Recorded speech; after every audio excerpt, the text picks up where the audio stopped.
Welcome back. In this video, we shall have a look at advising on the documentary credit.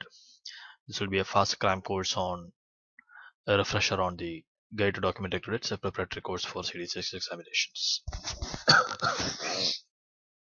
Advising of a documentary credit. The advising of the documentary credit depends upon the relationship between the existing relationship between the parties. If the issuing bank and the beneficiary have a direct account relationship, it will be advised directly to them. If they don't have, then depending upon the bank with whom the issuing bank has a relationship, they will choose, depending upon whether they are a correspondent bank or whether they are an agency relationship, they will choose them as an advising bank. Maybe the same bank will be chosen as a nominated bank. Maybe the same bank will also be chosen as an confirming bank, depending upon the situation, the country limits available, their previous relationships, and things like that.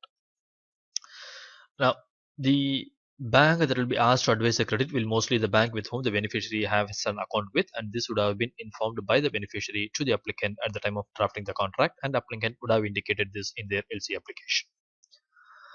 Issuing bank will try their best to use the same bank that has been suggested by the applicant, and if they are not able to use, they will go back to the applicant and inform them that they are using another bank.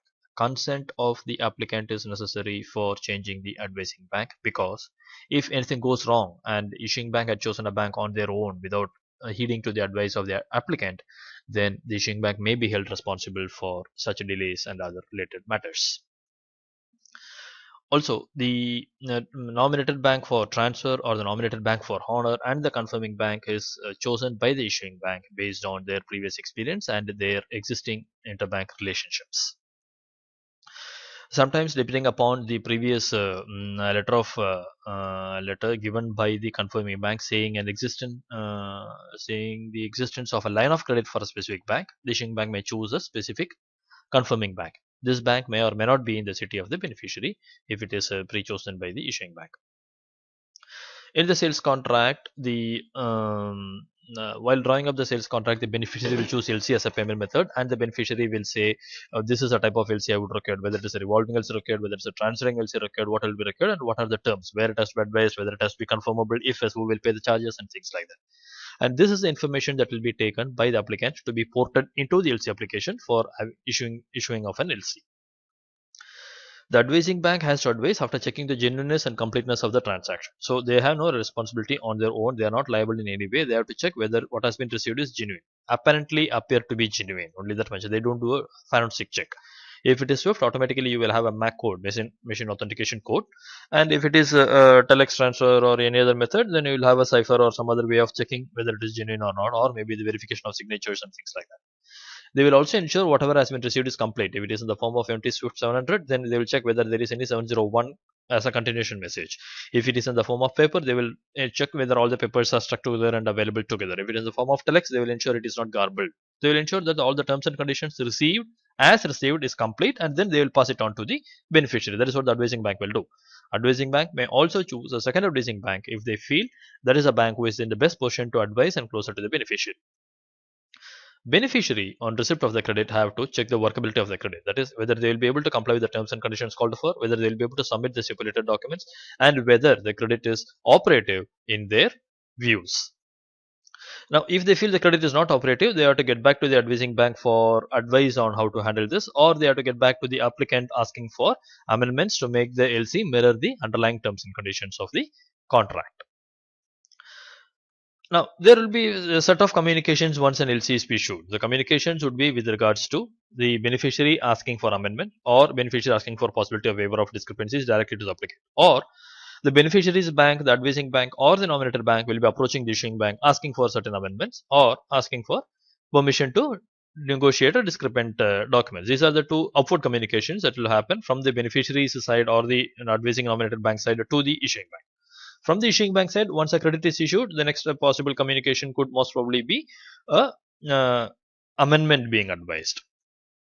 Now, this will be required if the LC terms do not match the agreed contract, or the circumstances have changed and so the LC terms needs to change, or the contracts has been revised and so the LC has to be amended, or the documents could not be generated by the applicant due to changes in the market conditions or the changes in the contract, or the terms and conditions are not compliable in the beneficiaries industry, business, country, whatever it is, due to the new situation between the time of underlying contract and the time of receipt of this letter of credit.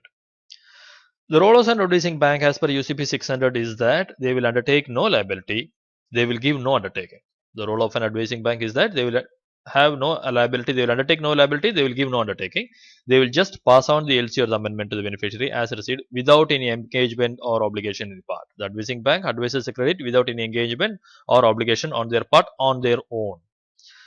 They will not examine the documents if presented, but may just forward to the issuer. Why they will not examine the documents? Because if they examine the documents, then they may have be demanded to act as per the nomination, that is to honor or to negotiate, and they don't have the nomination to honor or negotiate, and so they will not examine the documents, they will just receive and forward to the issuer. They may advise or assist on LC terms and conditions, but it is at their own risk and responsibility. Now, suppose the beneficiary does not ask for any amendment and arranges for the shipment, then the negotiating strength moves from the beneficiary to the applicant. Why? Because the goods have already left the control of the beneficiary, and so, unless and until the applicant is willing to waive the discrepancy or issue amendments, the beneficiary may not have an ability to claim payment under the credit because documents might be non conforming. Document or the shipment might be discrepant.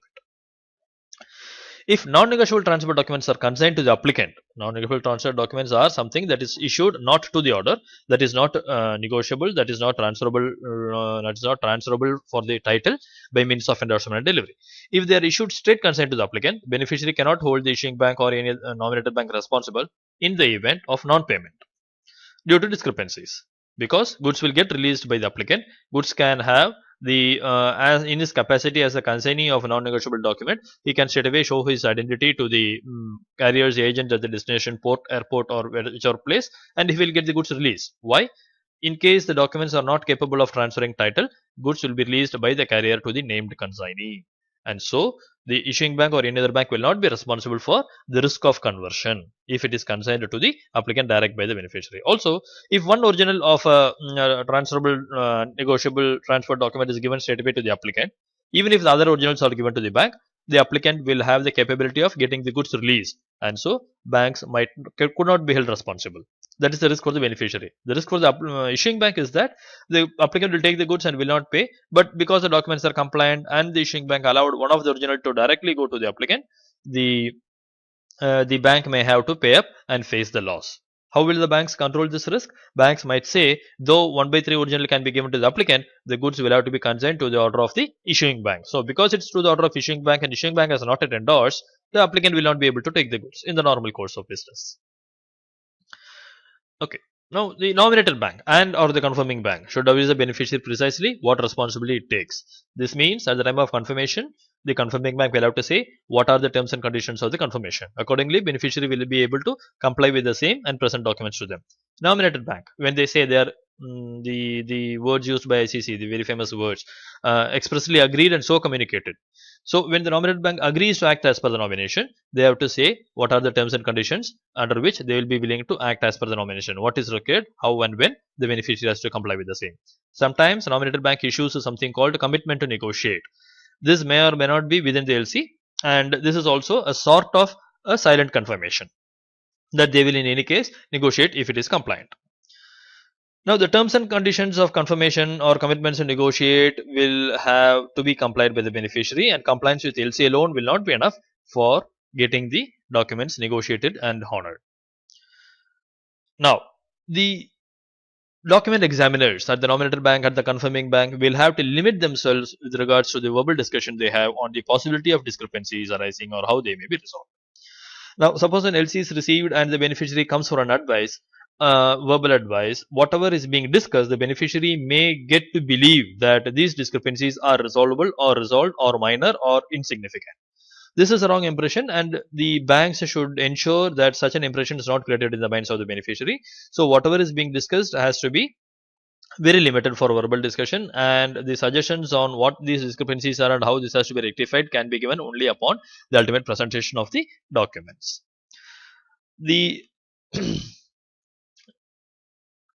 the presentation of the documents will have to be made by the beneficiary or on behalf of the beneficiary to the bank nominated in the letter of credit. It could be the confirming bank, it could be the nominated bank. The place of expiry is the place of presentation. The date of expiry is the date up to which presentation can be made. And thereafter, the banks will start examining the documents as per Article 14, and the banks will honor if they find the documents are compliant, and the banks will have to refuse if they find the documents are non-compliant and they decide to refuse and reject. Now, all the stipulated documents has to be presented, evidencing that all terms and conditions have been met with. The documents have to be signed, sealed, and dated as required, and endorsed if necessary. And they have to also instruct how the presentation is to be dealt with. They have to say, if complying, please play. If not complying, please take up with the issuing bank. If not complying, please return the documents. If not complying, just inform us about the discrepancies, but you keep the documents in your own trust and custody. They have to instruct. They have to also instruct how to effect payment, where the funds are to be remitted to which bank, in which fashion, how much amount, what currency, all those things. And this is the disposal instruction is in case of discrepant, what to do with those documents. The here the issuing bank, the beneficiary may also instruct the bank to not to examine the documents, the nominated bank not to examine the documents, but just send it across to the issuing bank for honor, or they send it to the confirming bank for honor or whatever. Why this is being done? Suppose if the drafts are not drawn and there is an error in the draft, they are saying that the nominated bank may not come back to me asking for replacement of the draft, but send it as it is to the issuing bank. Suppose the beneficiary is already aware the documents are discrepant and nominated bank will not be able to pay, then they would say, please present the documents to the issuing bank as per UCP for payment. So this it's possible.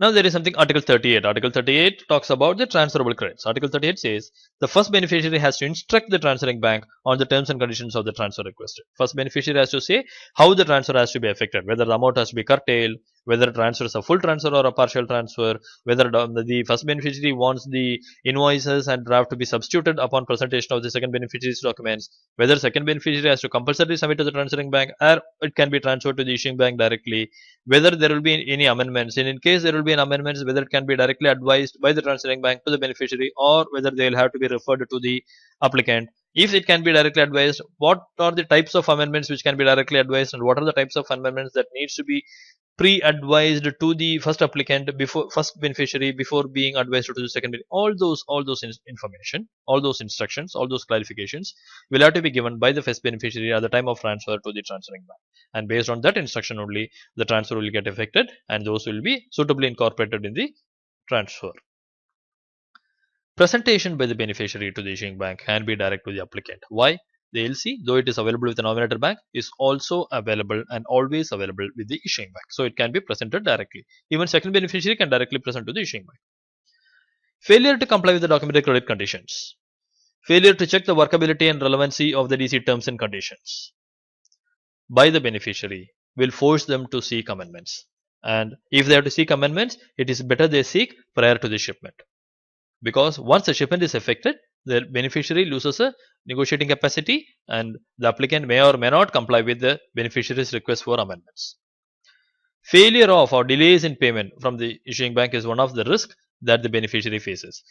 If the beneficiary is able to check the documented credit conditions, is satisfied with the workability, is capable of submitting the relevant documents and meeting the terms and conditions. They have also sought amendments prior to shipment and then made the LC workable and operative and they have shipped. Then what is their risk? Then the risk that the beneficiary faces is failure in getting the payment or delay in getting the payment from the issuing bank. Why?